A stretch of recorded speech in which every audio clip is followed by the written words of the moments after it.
This is Printed and Pressed. I'm Chris. I'm Andrew. And today we are talking about what? The Two Towers, Lord of the Rings, book number 2. Fun fact, the Two Towers movie, when it was coming out, happened to coincide with 9/11 a little bit. And so, Yeah. like, the producers wanted Peter Jackson to rename the movie. And he's like, why would I rename the movie? It won't match the book then. Yeah. I just want to point out, too, that these movies came out, like, smack right after each other. Yeah, well, that's because they all filmed them. They filmed it continuously, basically. They went through, like, a period of, 3 years of filming and then released 3 movies? Yeah. Each year there was a new movie. I saw these in theaters, actually. Funny story. I was like 8. Hey, man, I saw these in theaters. I shouldn't have been watching those in theaters at 8 years old. Dude, the Boromir scene about broke me at 8 years old. Dude, Two Towers was epic, though, as a kid. Yeah, no, it was. It really was. And the commercials, like, I remember the commercials were super epic and, like wildly hyped for people that... And I didn't even know what Lord of the Rings was.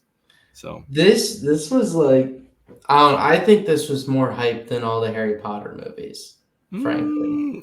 I guess it's hard to say that because, like, we were the age when they were coming out versus we were kind of too young for Lord. Like, we were old enough to watch them, I suppose, maybe, but we were too young to really understand Lord of the Rings to the extent that we would as an adult. I'm saying that I think the Lord of the Rings movies were more hype than the Harry Potter movies. Maybe it's hard to gauge because I was 8. I don't remember the hype train for, like, for example, the biggest hype train I remember being on as like a young adult was Halo 3. It was the biggest marketing campaign. I just remember going to theaters to watch Two Towers, and that was one heck of an atmosphere there. So, well, I mean, yeah, people. I don't remember when the peak of Lord of the Rings was as far as, like, people talking about it all the time, but that had to be pretty close. I mean, I just want to say that was also, like, peak movie experience era too. You barely notice any CGI in those movies. No, but I'm saying that was the early 2000s, right? Was movie theaters at their peak. I mean, I tend to agree with you. To go to. I tend to agree with you on that, honestly. Like, I can't. Movie going doesn't seem as cool nowadays as it did back then. But also, again, we're comparing a young age person going to the movies versus us in our cynical 30s or late 20s. Man, no. I'm saying that was when the experience really was to go to the theaters to watch a movie. Just cinema as a culture. I don't know, because when did Avatar come out? Was that around the same time? You're talking about the Blue People Avatar? Yeah. That would have been high school. Was it? Okay. Yeah. I feel like between Avatar and Lord of the Rings, that solid decade or so was peak cinema. Because once Avatar comes out, everything went CGI. Everything. Yeah, that was... Well, I'll Google it. I swear that movie was like 2010-ish. Because you had some, like, blockbuster hits like Jurassic Park where they used prop physics and it was beautiful. And then you have Lord of the Rings, which is one of the best film movies of all trilogies of all time. Even it was 2009 Avatar. So when did Fellowship come out? Oh, that was like 2000. Or was it 99? 99 or 2000? I'm pretty sure it was 2000.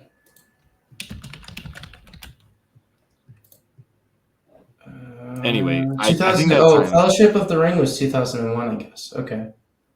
That's what I'm saying. Like, Two Towers was the next one to come out, and they actually. Well, I thought it was a year between the two. That's why I thought. Well, it was, and originally they were gonna drop them like 6 months apart, and then they spaced them out a little more.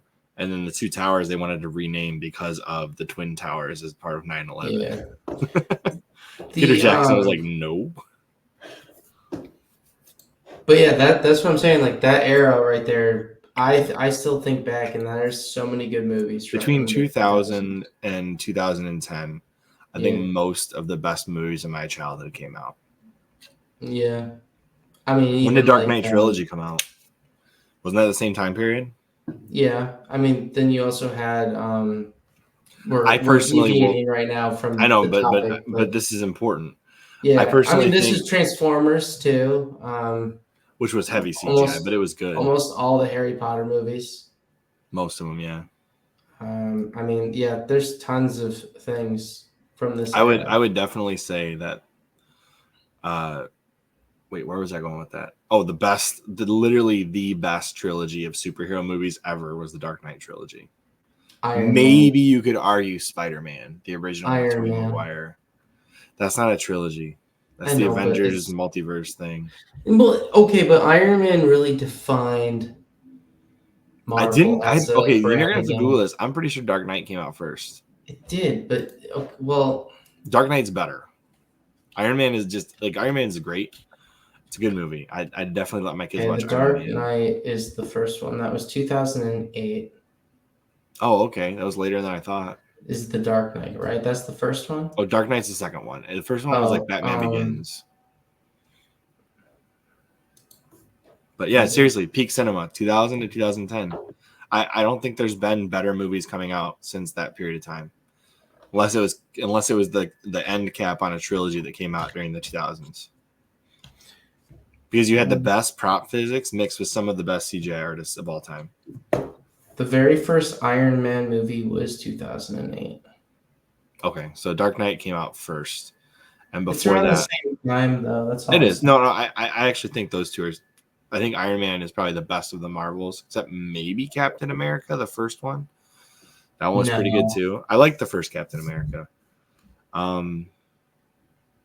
Yeah, I'd say Iron Man's probably the best of those ones too. Even when you look back on it, too, the Star Wars prequels were Yeah, actually pretty good as far as they're better than we gave them credit for when they came out. the only okay. If you But don't then have again, I Jar Jar was young Binks, and I liked the prequel trilogy. if you don't have Jar Jar Binks, Jar Jar Binks, I liked him. I'm just saying if you don't have them, people lose like 90% of their bitch fest about it. Well, Okay, that's what I'm true. I saying. do wish that Jar Jar had been Darth Jar Jar. Though. That would He have been. didn't age well as a character. That's all I'm The saying. CGI also didn't age that well. That's But true. pod racing, holy cow, that scene still blows me away. That is like okay. a Those movies masterclass in actually aren't as CGI. bad CGI wise as people want to claim. Jar Jar is a bit jarring in some places. He is, but that's the reason why he's a bad character. Yeah, fair enough. So, anyways, the Two Towers came out during that 2000 to 2010 range. Well, it's kicked off. It really kicked off that concept. Let me look real quick to see when Harry Potter came out. Even that one uses a lot of prop physics. It's not all CGI. What, Harry Potter? Yeah, it does. Like, for example, I think the scene where he blows up all those lights in the beginning with his little gun thing or wand. No, the gun was the meme with his little wand thing. I think they actually use little explosives in the lights to make them blow up. Trying to figure out when that first movie came out. That's probably 2004. It also came out in 2001. That early? Wow. For the Sorcerer's Stone, yeah. So, I mean, between Lord of the Rings and Harry Potter, they really kicked off the whole books being turned into film craze. I mean, I feel like that was always a thing. Like Jurassic Park was a book adapted to a movie. Yeah, but I mean and I would argue Jurassic Park holds up better than almost every movie that came out post 2010. That's because they used like zero CGI as little as possible. So. There's a little bit of CGI. Like I finally can tell CGI in Jurassic Park, but I mean that's like 30 years later, and that's pretty impressive. They used so little though, is what I'm trying to say. Like I think the Velociraptors were a lot. There's a lot of CGI in the Velociraptors. Yeah. But I mean, like this really kicked off a movement though to try with a lot more books. I think epics, especially fantasy. And I would argue this is when you start seeing extremely faithful adaptations to books, at least as best as they can. Faithful, yeah. Because I was going to say Jurassic Park changes the plot quite a bit And Jurassic Park is still kind of sci-fi-ish, so it's a little different. It's science fiction, so. But what I meant by that is, like, for example, Dr. Hammond. Actually, by the way, that is the brother, the guy who plays the Dr. Hammond in the show. He is the brother of David Attenborough. Did you know that? No. Yeah, his name is Richard Attenborough, whatever the heck, the Planet Earth narrator. And once I realized that, I'm like, oh my gosh, his voice is so similar. But that doesn't matter. The adaptation of The Two Towers is phenomenal, without a doubt. It's one of the best adaptations I've ever seen, and it actually splices in the timeline between the Fellowship and Frodo and Sam much better than the book does. Yeah, let's we'll revisit that. Let's jump into the book, because this book is I think this is my favorite one out of the three overall, actually, right now. Because I think I agree, only because the Shelob scene is in this book, and it was like, oh, that's interesting. I think that really changes my whole point of view about Sam and Frodo. So why don't we roll through the summary? So long, it's been so long since I've read the book. I don't like that this book, rereading it again, bookends the Fellowship story with the death of Boromir. Yeah. I was gonna say, like, it's been so long since I read these that going through them again, it really helped me. Gave you a new perspective. Yeah, it gave me a new perspective on what I remember about them, because I think I've seen the movies so many times since then. Sure. But it's one of those things where reading it, it's like Two Towers, I think, was the one that stood out as the best one. Because I've finished the Return of the King already. I know you are still in the process of finishing it. I have not finished Return of the King, but I should have that done within the next week. Yeah. So, I mean, let's just kick it off where it begins. It's like, it starts where it wasn't as bad as you said in our last episode, where they take too long to explain Boromir's death. It is pretty much established how he dies in the very first chapter when they are investigating the scene. You don't get a first person recollection of it, though. Right. So he like dribbles in little pieces of Boromir's death throughout the whole book, and you finally get the full scene when you have 3 chapters later when Merry. Well, no, you get the full scene. Finally, when I think it's when Pippin or Merry is talking to Denethor, and he actually like says, "Oh, he did this, and saved us, and then he died." And Gandalf kind of fills in some blanks. It's like really the last part where Boromir is described in his death, but it's like, oh my gosh, how many times are we gonna sprinkle in Boromir's death? I mean, you get a good picture of everything that happened all the way until but the 20 arrows thing or whatever, like.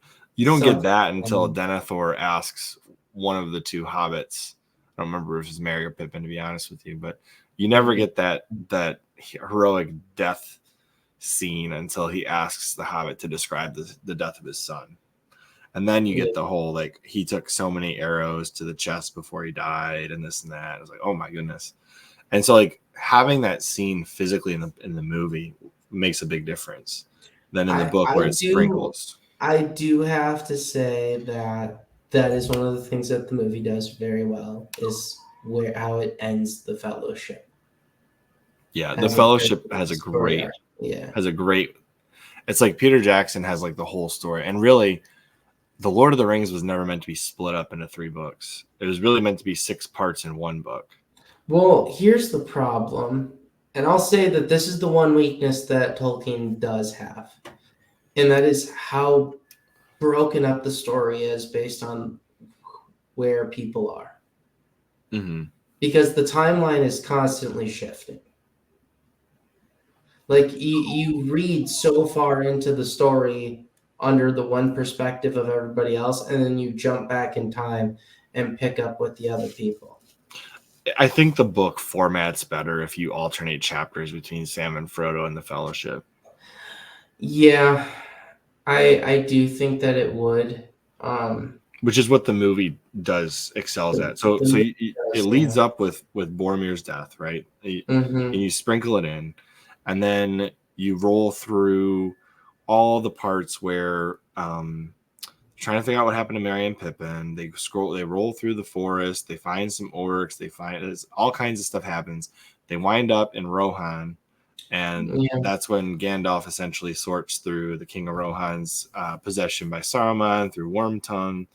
And then they handled the Wormtongue a little different, which kind of threw me off. Like, this is different. Yeah, in the movie it's different. Because he still thinks Wormtongue is some kind of a good advisor. He doesn't throw him out immediately.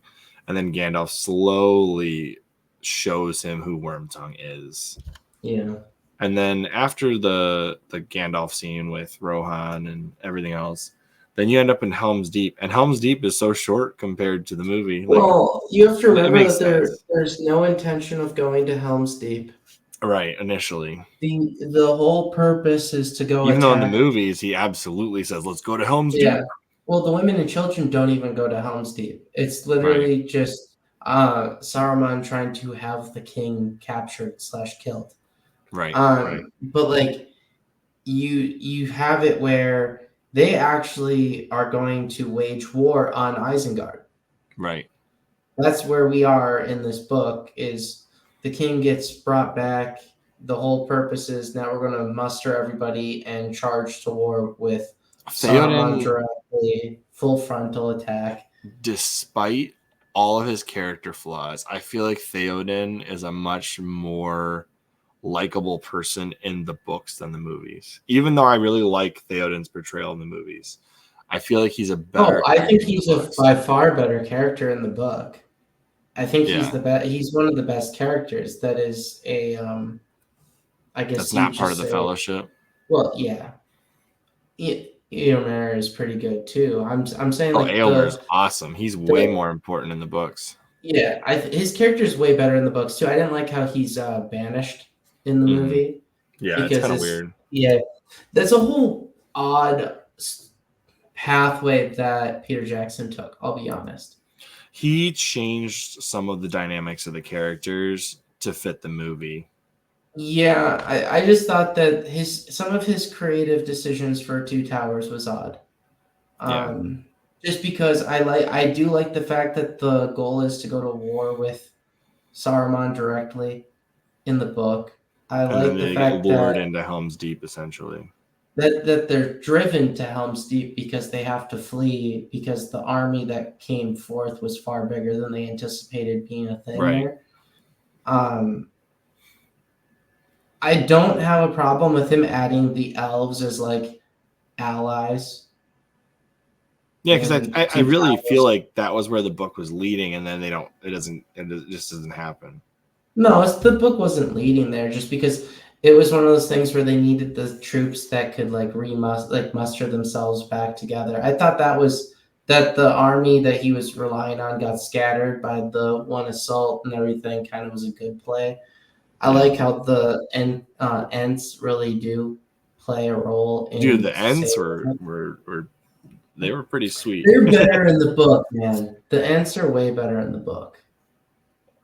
That's the part that I think, although they do have a pretty epic scene in the movie, it's the end scene in the movie is epic. Yeah. I will like the CGI that created that is awesome.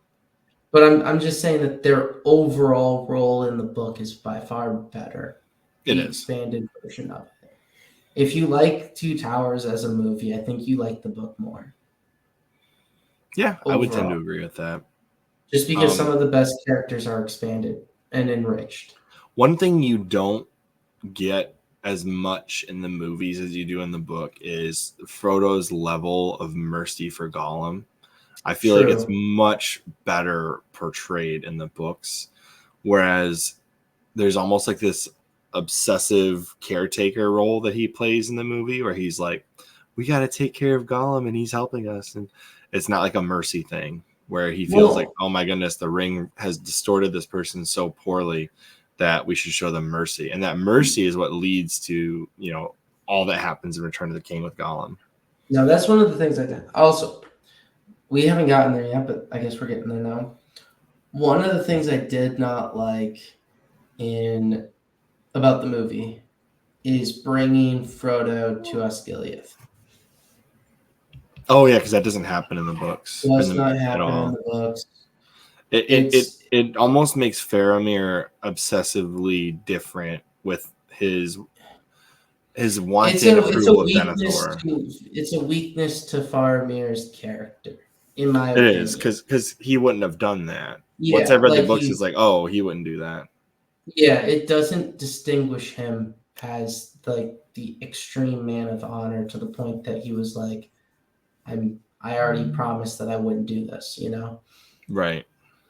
So it's like that might be the one thing I don't like about the movie, is that I feel like that right there was an extreme breach of character. Well, I will say the other thing that really got me was Denethor is a much better character in the book. You can see where he snaps in the book. Like there's a clear cut point where he goes from. That's a bit more Return of the King, but yeah. You're right. Yeah, no, you're right. You're right. Denethor is more Return of the King. You're right. In this one though, it's just like the whole Frodo scene where this is where I think Tolkien's writing style was something that I appreciate more as I'm older, when it comes to just how he describes that whole region up north. Well, I guess what is it called? Ithilien or whatever. The region that they get captured by Faramir. I forget the name of that forest, but I don't know what it's called either. That whole describing that region and the journey from the Black Gate to go to Minas Morgul and the stair pathway is more enjoyable of a journey in this book. It's also barely touched on as much in the movie, scene wise. Yeah, it's like a short thing in a cave, almost a really short. It's only the capture scene in the. It jumps very quickly through it, so they do more with it in the extended edition of the movies. But yeah. Yeah, well, the average person hasn't watched the extended editions. I watched all 14 hours of Lord of the Rings or whatever it was. I'm just saying that I think that the writing style is good for that, to make it where it's it really does some good world building. But Frodo is also not as bitchy as he is in the movie. He seems like a bigger I feel like in the movie. Peter Jackson added some character typical stereotypes to some of these. Like Aragorn, every scene he rolls in, he's got like the hero shot. Every scene. Gandalf always comes from a place of power. Frodo always comes from a pitiful stance. Okay, in fairness, Aragorn always does show up with a hero shot. Well, yeah, he does, even in the books. I'm just saying, like Peter Jackson takes it to a level of stereotypicalness that you don't like. It's not nearly as pronounced in the books. It's there, but he took the most pronounced characteristics of the characters and took them as far as he could. True. I mean, I do have to say that I think the Gimli and Legolas relationship is more friendly than it actually than it's portrayed in the movie. It is, yeah, I would agree with that. Although even in the movies, it's pretty friendly. It's pretty friendly, but I feel like it's lighthearted in the book. Yeah, it is. Way more lighthearted. There's the whole part where I think that they did a really good job with the discussion, with Saruman. Oh, when he's like tempting them over, and then all of a sudden he's like, "Stop!" Gandalf's like, "Stop!" Well, he's trying to tempt Theoden.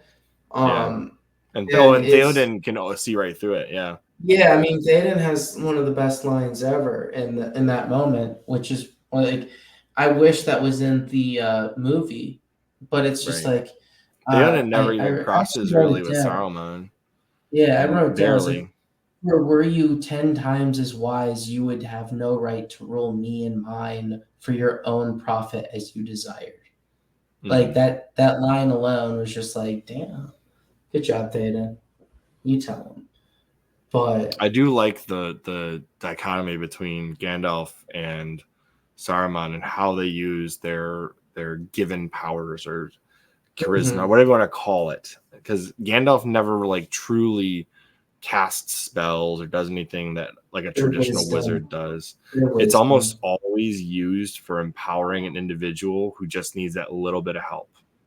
Yeah, I mean, Gandalf like with Theoden, he says like basically be gone. He's like performing an exorcism on Theoden. He seeks to inspire, Chris. That's the difference.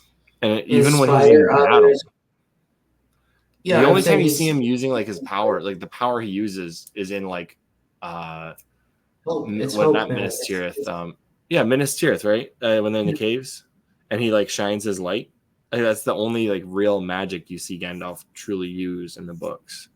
Dude, he uses hope and everything like that. So like he'll use light to illuminate the darkness, so to speak, right? Whenever so for like when Saruman's really into like more of the occult, more of the bad magic, if you will. He uses magic to disempower, disenfranchise. When the ring wraiths come around, right? Gandalf's whole thing is to counteract them. So they cause fear and just loss of hope, right? Despair. And Gandalf will ride up and try to shine a light in the darkness and provide hope and courage, right?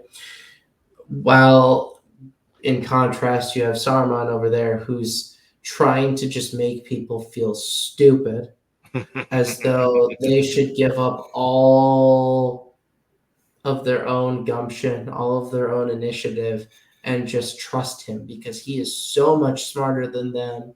He does like a whole belittling with he's kind of like a Gnostic cult leader. In a sense, I mean, but it's like it's one of those things where he comes in with the big words, makes you feel like you're inferior, and that he's just this benevolent dictator type that will take care of everything for you. I do wish that they would portray him in the movies the way that he's in the books. Oh, with the his giant rainbow coat and like where he goes all extra. When you get the two white wizards, it's almost like, oh, they're both pure, and then you're like, no, Saruman's corrupt. Like it'd be better if he had the rainbow coat. Yeah, that would be better. I mean, he's already corrupt because he has that blackness in his beard. Yeah, a little bit. Yeah, just a little bit. So then you get Frodo and Sam, and essentially in the part where, in fact, it's funny because I would argue the movie ends the Two Towers better than the book does because it's such a cliffhanger at the end of the Two Towers when the orcs take away Frodo at the end of the Shelob scene. Because you have basically Sam holding the bag, like, oh no, he was alive. I'm trying to remember where the movie actually ended. The movie ends before they get to Shelob's lair. It's where they're climbing. They're climbing. I'm saying that the movie handles it better. No, I said the movie does it better. Why? Because Shelob's lair works better as an intro to the next movie or the next book. Then because it gives Frodo and Sam a better scene to start the next one versus finishing on such a big scene. And then having, because now you're like, where the heck is Frodo? And imagine like finishing that book and you're like, it feels so unfulfilled. Kind of like how the Boromir scene feels so unfulfilled until you start the next book. But I think maybe I'm biased because I saw the movies. Well, here's the thing. I don't know if I 100% agree because I thought it was a good cliffhanger to have it where Sam is unable to follow the orcs. Yeah. Like it's and then he goes full like Mission Impossible badass in that. Yeah. In that next part. I think that it sucks that he actually puts the ring on in the book. Yeah, he does. a difference, right? That I feel like is lost in the movie. Which is why Sam gets the opportunity to go across the water. Yeah. But like it's one of those things where I think that that's an element that the movie lacked that might have been a good addition. But it's I don't know. The movie decided to add extra strife for no reason between Frodo and Sam. Yeah, because there's on the stairs. They don't have that stair scene at all. That whole scene about the food and Gollum being able to turn Frodo against Sam, that doesn't happen. So it does change some elements of the relationship between Frodo and Sam, and it makes Sam it makes Sam better, but it makes Frodo far worse. Yeah, because all the way through to the end, if I remember correctly, because I haven't finished Return of the King yet, Frodo stays on the straight and narrow with his weaknesses all the way to the end until the time has come to throw the ring in Mount Doom. And in the books, you really see that. In the movies, it feels like Frodo falls a bunch of times. Well, what do you mean by he falls? I guess is my question, because his character, he has that moment with Sam in the tower still about taking the ring, getting the ring back from him, and it's like there's a whole thing there that was there was a whole conflict moment there, you know, where Frodo's about to attack Sam because he had the ring instead. That's you can see the King, though, isn't it? No, yeah, it's in Return of the King. I'm saying though that he's not on the straight and narrow the whole way. I meant like his mission. Like he never falters from the mission, and I feel like in the movies he's more. I don't know. Maybe I'm misjudging it. It's been probably a month or two since I watched the movies versus the. I don't think he falters from the mission, but I think they make him weaker. I think they make him way weaker in the movies. Being way more corrupted by it than he is. Because he has that complete fall from grace in Mount Doom, and then his mercy on Gollum is what leads to the actual destruction. I think we're getting far off track though. So yeah, Frodo and Sam, they take the same arc as in the movie. They meet up with Faramir pretty early on. Faramir questions them about Boromir. They find out Gollum is with them because initially this thing's creepy. Are you sure you want this thing around? He's our guide through Mordor. He knows where we're going. And then of course, as soon as Gollum tells them where they're going, I think Faramir has some ideas about what's going to be on that path, which is Shelob. And then there's the hardships. They walk through all this stuff. There's that traipsing through the river area where there's all the dead people in the river. Same stuff that's in the movie. Oh, and that was way earlier, dude. But it's in this book. Yeah. It happens in this book. Yeah.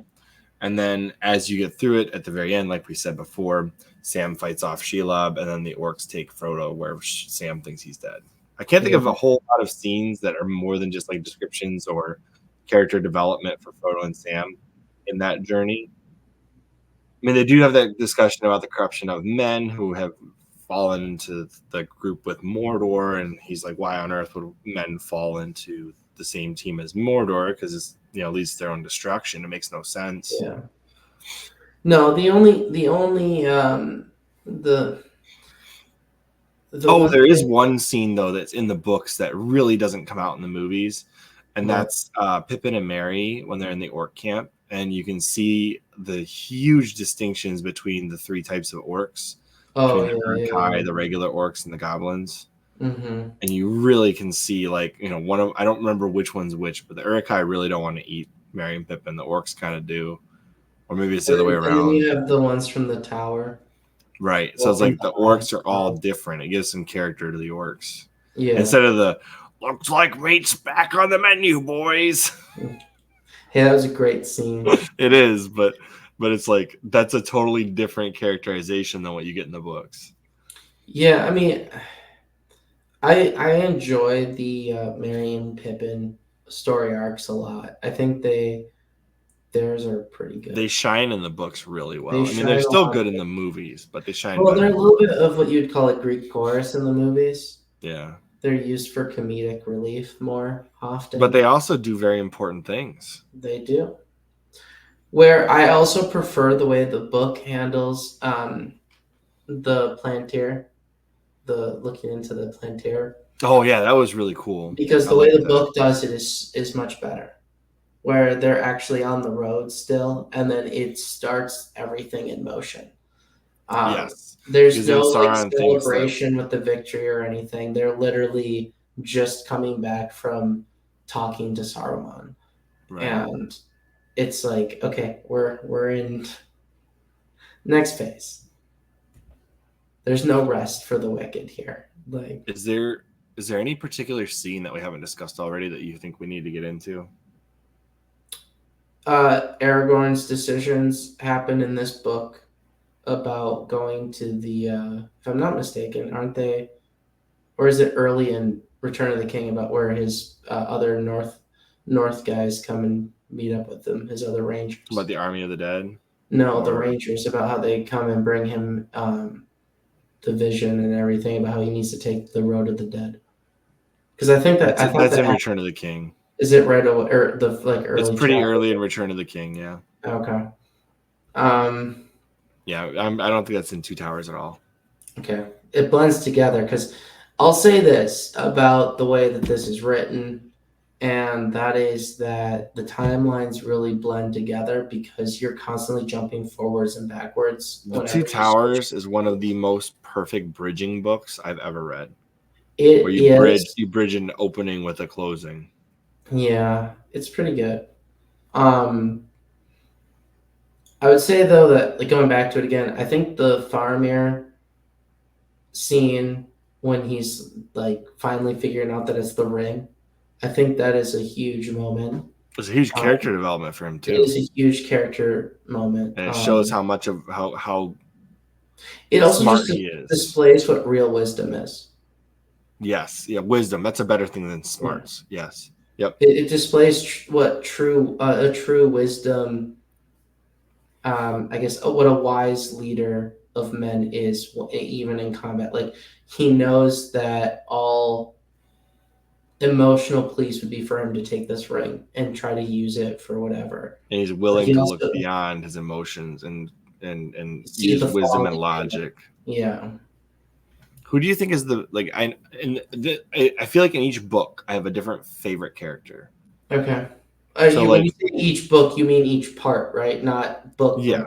Like in the 6 parts of the Lord of the Rings, I feel like there's a different character in each part that I like the best. Like, I think in the opening book, obviously I think Gandalf is my favorite character in the opening book. The opening? Maybe not. Maybe Aragorn. Maybe Strider in the first book is my favorite. Okay. Or maybe, you know what? I take it back. It's probably Merry or Pippin. I was going to say Merry and Pippin were going to be my first in the first book. Because or Tom Bombadil, because he's just out there, yeah. But by the time you get to the second half, it's definitely Gandalf. I was going to say the second half of that book was Aragorn, but okay. Aragorn or Gandalf, those two, I mean, interchangeable for me as far as who I like the best, because Gandalf does the ultimate sacrifice in the second half of the Fellowship. Yeah. And then when it comes to the Two Towers, it's split. So like you got a whole bunch of characters, and you got Frodo and Sam, and then Faramir and Gollum, and it's like, okay. So you have 2 parts to that book. Yeah, I remember that. So, no, I'm saying you have the original Fellowship characters for the first half, and then in the second half you have pretty much just Frodo, Sam, Gollum, Faramir. Yeah. I was going to say that Theoden does stand out as a character. But Theoden's awesome in the books. Eomer. Yeah, Eomer. Eowyn's even cool too, but I feel like she's got more of a character in the movie than in the books. She does. In the book, it takes all the way until Return of the King and Faramir and Aragorn's dialogue in that to truly explain her character depth. Mm-hmm. Whereas it's explained kind of in Two Towers, the movie, right off the bat. That's true. To make it more obvious, right? But I feel like in a movie, you're limited on time and comprehension, and it makes sense to do it that way. No, but I'm just saying that her character is weak as all hell in Two Towers. Yeah. The book. Right. So it's like between her brother and the king, those two are great characters in the first half of the book. And then I think Faramir is just the best character in the second half. Probably, yeah. But definitely beats Gollum and Sam. Sam really shines in the first half of Return of the King. Yeah. And the second half. I mean, because he's like, I feel like if Gollum had not jumped and taken the ring from Frodo, Sam would have just been like, "Bye, Master Frodo." I don't think he would have. No, he wouldn't have. But that ring would not be destroyed if it wasn't for Gollum. I'm picturing that scene now. It'd be, "Bye, Master Frodo." No, he's when like you crying finish with reading tears. it, you'll just be like, okay. No, it's just like, yeah, I think this is one of those books though where the Fellowship is great. I feel like Legolas and Gimli are now. I think they're made way better by the movie. Probably, yeah. 1,000 times better by the movie. There's more scenes with them in it than in the books. Well, all the battle scenes are far longer and far more extensive. But I mean, that's what you do. You dramatize that in the movie. In fairness, it's just that Tolkien didn't want to write about the battle. He did just, recently get done fighting World War II. So I imagine he wasn't so like whichever World War he fought in. I don't remember if it was 1 or 2.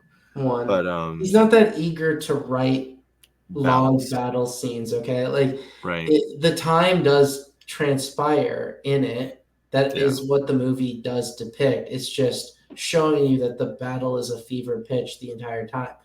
Right. I do have to say though that I think the battle is better with the way the characters are in the book. Because I still I mean they did do that dramatization of Gandalf. Look for me on the morning of the third day, and it's like that's not it does happen at all.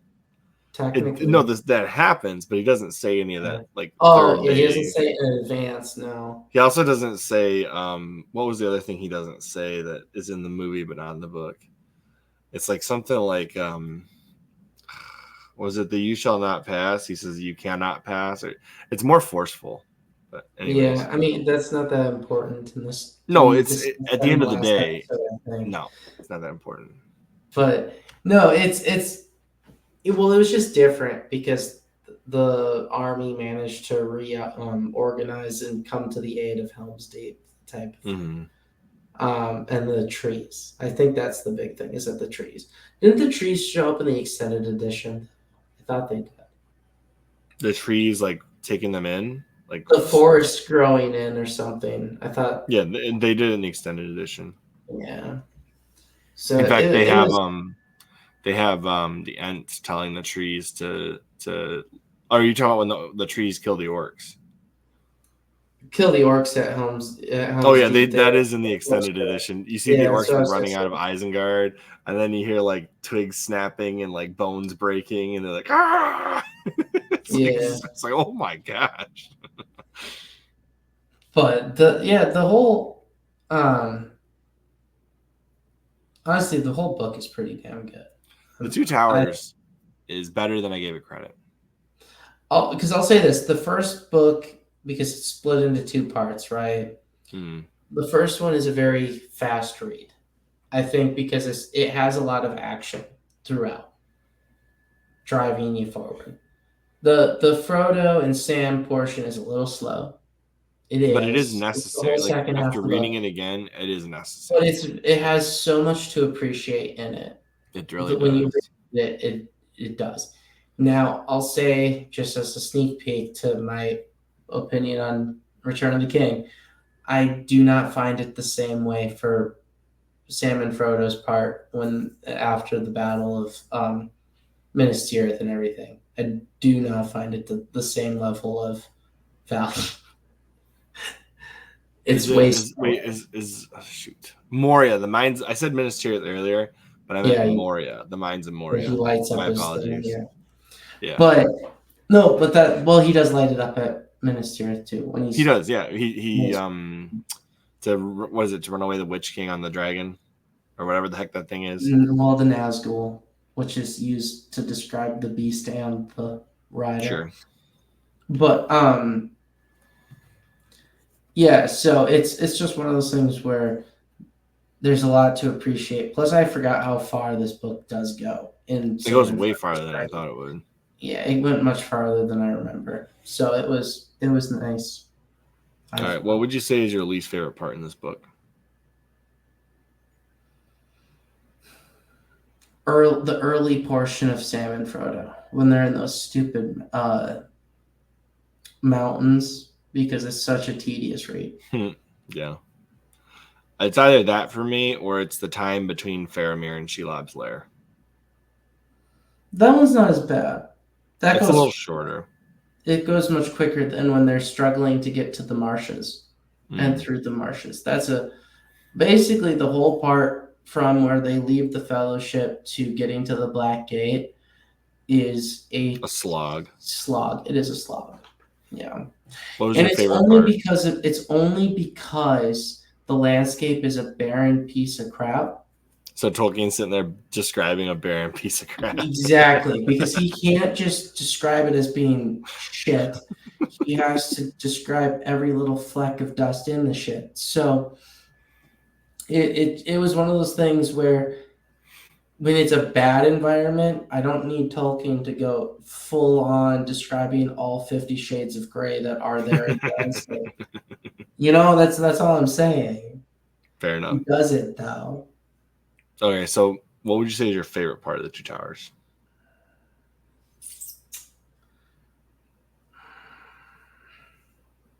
That's tough. I know, because it is such a big book. Like I was looking at it. A lot happens in this book. That's the problem. It's far easier in the next one, I think, to pick a favorite part.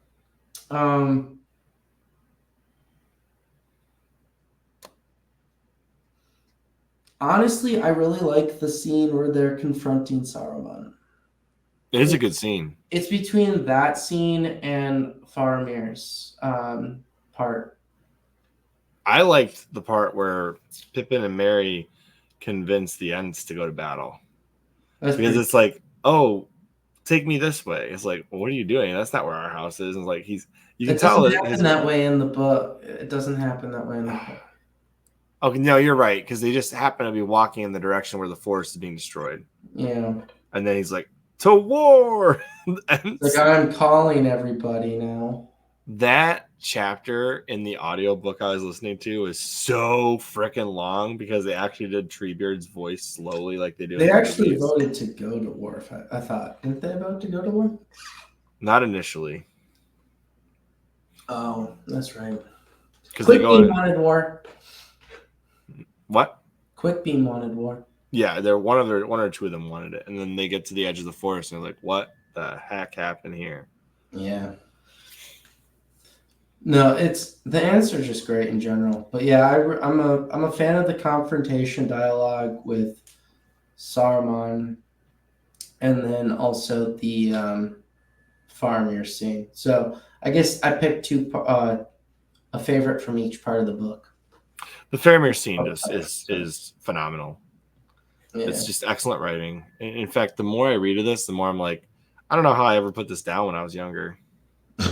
It's because of how slow the first 3-4 chapters of Frodo is. Mm-hmm. That's really that's the weakest part. All right, so we kind of killed that to death. Yeah. What? You go ahead. You got something you're saying. What was your least favorite part? You didn't say. Oh, my least favorite part. Yeah. Probably the extended number of scenes where you go through, it just sprinkles. I was getting so frustrated with the slow Boromir reveal. I was just like, crap or get off the pot, dude. Like, what happened to Boromir? I thought it was fine. I probably wouldn't have been as annoyed. It did feel repetitive, though. I probably would not have been as annoyed if saying the same thing. If I hadn't seen the movies, I probably wouldn't be as annoyed. That's fair. But yeah, it's probably the slow sprinkling of the Boromir death, and it's like, just tell us what it's saying. Like, what happened to him? Yeah. Stop with the slow motion reveal of Boromir. I did like the escape though that Merry and Pippin did. Yeah. As a scene where they start trying to tell that orc that that one of them has the ring basically as a trick. Right. That was pretty good. Yeah, Merry and Pippin are much smarter in the books than in the movies. Like they're smart in the movies, but not nearly as smart as they are in the books. They're less screw ups in the book. Yeah, although Gandalf does call him a fool of a toque so many times in the books. Anyway, all right. What would you rate this book? What did we rate? Fellowship? Was it a 4? I think I gave it a 4. I think I gave it a 4 just because I don't like the way that it ends. I thought that it's a really slow ending. That one was that ending is a slog. To not have Boromir actually killed in it. It's like you go through the whole book and it's slow, and then the very last scene is like, orcs are coming. Yeah. I would actually give this one a 5. This one definitely gets a 5. I want to give this one a 5, but I'm probably also going to give Return of the King a 5. Oof. I don't know if I'll be giving Return of the King a full-on 5. The title reveals what's going to happen. No crap, Tolkien. That's why they want the name to be Return of the King. That is funny. Like, he argued with his publisher about naming it Return of the King. He wanted it to call it The War of the Ring. I'm just saying that this book is overall the best book, though, I think. That's what I would say. I don't know. I have to finish Return of the King. You have to finish it. But I would say it's at least on par with Return of the King, if it's not better. Okay, I'll say this. The first book of Return of the King carries the entire thing. Okay. That's my humble opinion. I do feel like the books seem to get faster, at least until you get to Frodo and Sam. And then once you pick up Return of the King, it gets fast. It's like the crescendo that was happening in the first half of the Two Towers gets faster in the Return of the King. It is much faster in Return of the King, but it's also just like there's great characters that are in Return of the King that don't make an appearance in the movie, and it saddens me.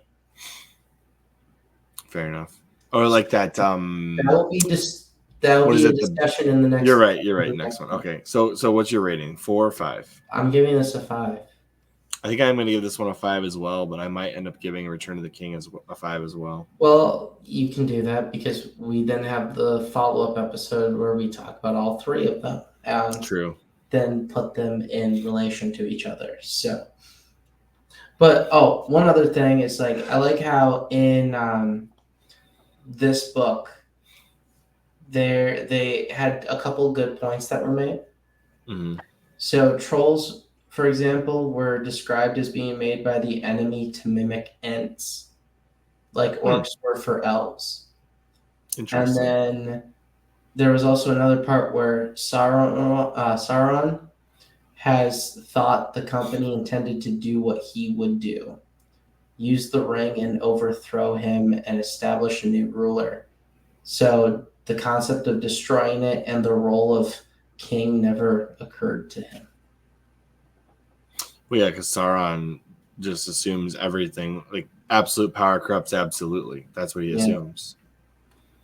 And he's basing his whole game plan on that. Well, the whole thing is not necessarily that absolute power corrupts absolutely. It's just that the whole goal isn't to change this, to stop the wheel type of thing. It's not to break the wheel. It's just to take your turn on top is how everyone views it. Like there has to be a king, not that someone's going to just go destroy the thing that creates the king. You know what I mean? Yeah. It's interesting because it's like the whole concept of the series relies on this concept of entering the new age, right? Yeah. Gandalf talks about how it's almost like the elves and the dwarves must diminish for the age of men, right? It's almost like the handing of the Old Testament to the New Testament is kind of a similar feeling. Yeah. And he really captures that well with his whole like Middle Earth is changing. Things are going like the elves, the oldest race of the the Middle Earth is going away. So the dwarves are dwindling, and the age of men has begun. Well, dwarves are only dwindling because they keep getting attacked by dragons and shit. Either way, dwarves ain't. It's not the age of dwarves.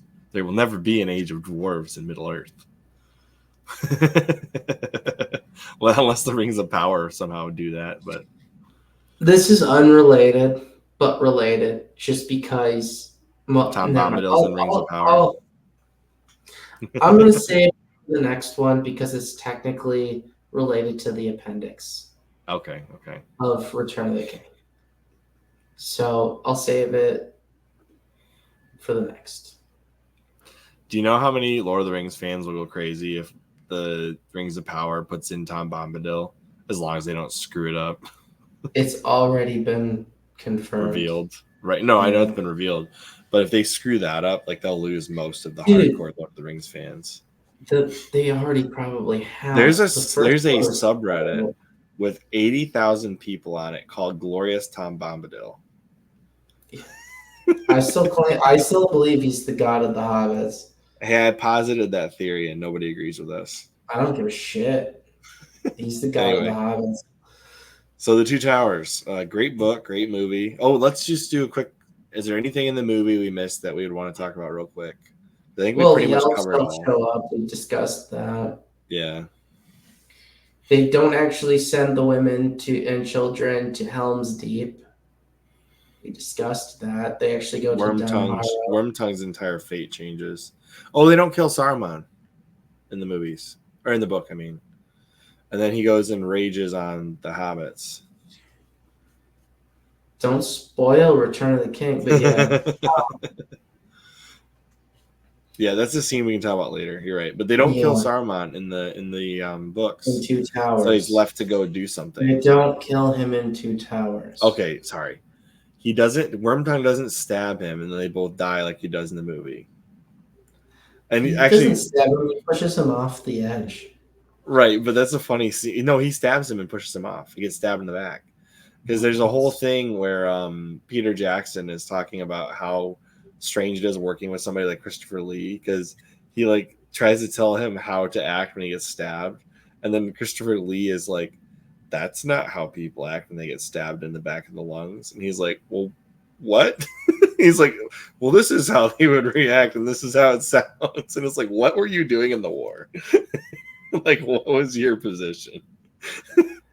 Hey, man. He's such a wild actor. Yeah. I can't imagine working with that guy. He was cool. Oh, the Warg Riders aren't a thing. They are actually. There's a much more minimal thing. They are, but they aren't. Like they do exist. They do exist, but they aren't. They don't attack the women and children of Rohan. No, that's true. Yeah. They're minimized to a significant degree in the book compared to the they also have like a legit army still. I just like have to point that out. That in the book. In the book, he has like a legit army still at his command. It's not like he banished the whole effing army to go. Oh yeah. Yeah, that's like he had enough dudes to be like, I'm going to launch a full frontal assault on Isengard now. Like, so even if they had been like retreating with the women and children to Helm's Deep, it would have been fine. Yeah, no, you're right. That's funny. I forgot about that. Yeah, that's why and then Gandalf kind of returns to the Rohirrim at a different point. I mean, in fairness, though, when they get to the one area, they are lacking in a lot of soldiers because the main army had been scattered from the River Isen. So they do have a lot of old folks at Helm's and young children at Helm's Deep to do all the fighting. That is true, but it's different than what it's just different. All right. Was there anything else you want to say? Anything we need to wrap it up with? No, that's about it. What age would you say kids should read this book at? Maybe we should start adding on an age category to these. Age category. This is difficult because I I'd think probably you could stick it read in it. middle school. You could read it in middle school, But but definitely I feel high like school. it's not about. Okay. There's nothing inappropriate in the books. Yeah, it's nothing inappropriate. It's literally just the writing style might And be difficult, comprehension. especially given the attention span of middle schoolers this day and age. I don't know if they're capable. Take this as a challenge. Any middle schooler who's watching this, take this as a challenge to read the book. If you achieve it, I'll be impressed. That you can brag about it to me. And if you're allowed to, comment down below and tell us how you felt about the book. Yeah, because I just feel like the average TikTok generation person of how they need to be constantly entertained is going to just be butchered on the fields of Frodo's first 4 chapters. Like they will join the bodies in the dead marshes, Chris. Okay, right then and there, just sink and just stop reading. But no, that's literally the only reason I struggle with picking an age bracket. I would say high school for sure, though. Should be able to read it. I'd say the earliest would be middle school, like late middle school, and the definitely high school. Yeah, if you don't have the willpower to power through that in high school, then good luck in college. Where there's a will, especially in our podcast, there's a way. Shit, we lost our way. We lost the will. But yeah, no, that's what I would have to say, Chris. Do you agree with that though? That's pretty. I would say late middle school or high school because I read the Silmarillion in middle school, but that was a dumb idea. That was a dumb idea. Yeah.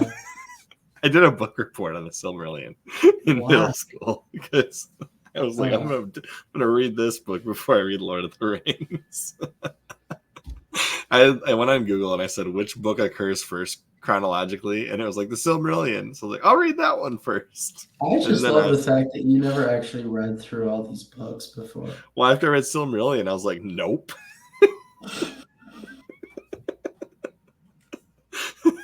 I mean, I did read The Hobbit. I read The Fellowship, and I got through half of the Two Towers. And as soon as I got to the Sam and Frodo stuff, I was like, "Oh my gosh!" And it was middle school, so we're talking like I'll save it for the. I'll save it for the overall series recap. But should we add this Silmarillion to our series? No. I was gonna say though. For the overall recap, just keep it in your mind of how much value do you put on reading The Hobbit before Lord of the Rings. I think not that a whole lot. You don't think it does? Well, I think you can. I think it has a lot of value. I definitely think it does. But it's not necessary to read Lord of the Rings. I think it is. It's like Lord of the Rings. If Lord of the Rings was ice cream, this would be like the cherry on top. Reading The Hobbit. No. Or like the chocolate drizzle you put all over it. I was going to say it's going to be the chocolate fudge drizzle that adds flavor. It makes it. The Hobbit makes it better. So like, yes, you should read The Hobbit, but I wouldn't say it's necessary. Well, okay, I would say this. I think The Hobbit is an easy to fall in love with the world of Middle Earth type of story. Oh, absolutely. And as a result, I think that alone can help carry you through some of the more tedious portions of Lord of the Rings. Fair enough. And that's why it has a ton of value, because it builds that strong base that you need prior to going into like the actual books. How disappointed would Tolkien be in The Rings of Power? Other than that, we're ending this episode because I can't say what I want to say about this one. Fair enough. All right. Not on the printed press, Chris. We'll change the channel. We'll do the CHRILLCAST version of that one. Okay. Call it film. Because that's where we did the movie. That's where we did the last season reviews. Okay. What did we call what were we gonna call the film version of this? Like printed and no filmed and featured? I don't know. Oh, I don't remember. Yeah, something like that. Yeah. But, all right. On that note, though, I appreciate you guys all taking your time to watch this probably harder to watch than it is to read the book podcast. But hopefully there was some value here. And if not, then, go away. See you later. But if you found some value here, then keep watching. Subscribe. Give us a subscribe like. Anyway. Give us a hate subscribe. Give us a hate like. A hate like, Leave us a comment that says, like, you suck. Tolkien's great. Hey, all engagement is good engagement, Chris. all news is good news. No. As always, I'm Chris. I'm Andrew. And we'll see you on the next episode, which will be covering what book, Chris? Is it the Taylor Marshall trilogy next? That, or we should just do Return of the King. Yeah, let's just do that. It'll be Return of the King next. Yeah. All right. See you guys later. Bye, guys.